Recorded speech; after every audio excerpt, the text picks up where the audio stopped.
Good morning, everyone. Good morning.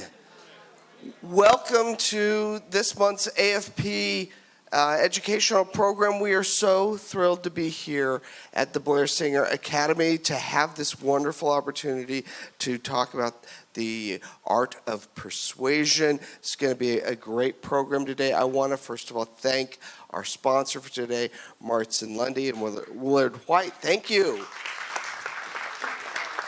Go back to the Great Recession. It's the first time in our history, back in 07-08, when we actually saw a dip in philanthropy. Many of us, and I have been in this business for decades, many of us believed that philanthropy was immune to economic forces and change. It turns out we're wrong on that point at that time. Now, who's going to tell me where the majority of those gifts come from? In selling, you can sell to a group, or you can sell one-on-one. Identification, qualification, cultivation, solicitation, and then stewardship. And I know that you have donors around you, and it's just family, and you're trying to bring them into your family. Yes or no? Rapport simply means understanding, trust. How long does it take to build trust?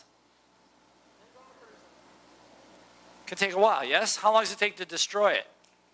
Seconds. So it's a very precious, fragile piece. In other words, the more times you're in contact with them, that's actually a good thing. They learn to trust you. They learn that when you say you're going to do something, you're going to do it. Meaning that you get them to keep their agreement with you. Understand? I mean, if they're not responding to you anyway, you got nothing to lose.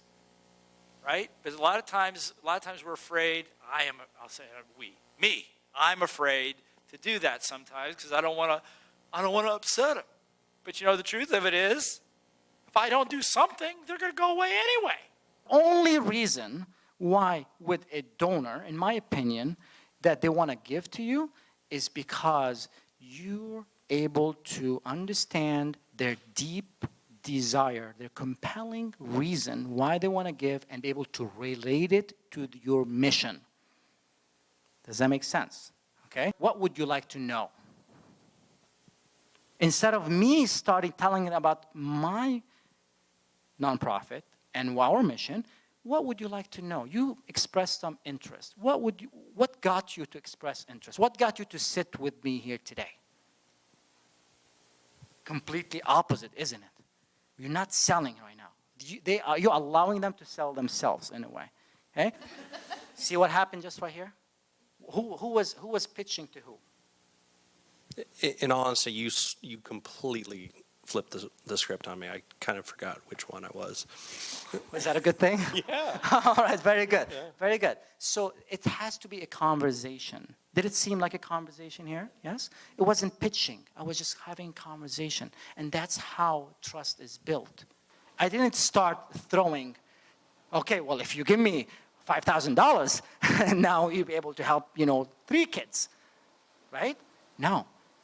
The only closing you gotta use is, what would you like us to do next? That's the only closing that you wanna use. Because if a donor really understands your mission and they really trust you and they're interconnected with what you're saying and you're asking the right questions and they understand that you understand what their compelling reasons are, then all you got to do is just, what would you like to do next? If you feel it, say it. If you already like animals and you help animals, help me understand.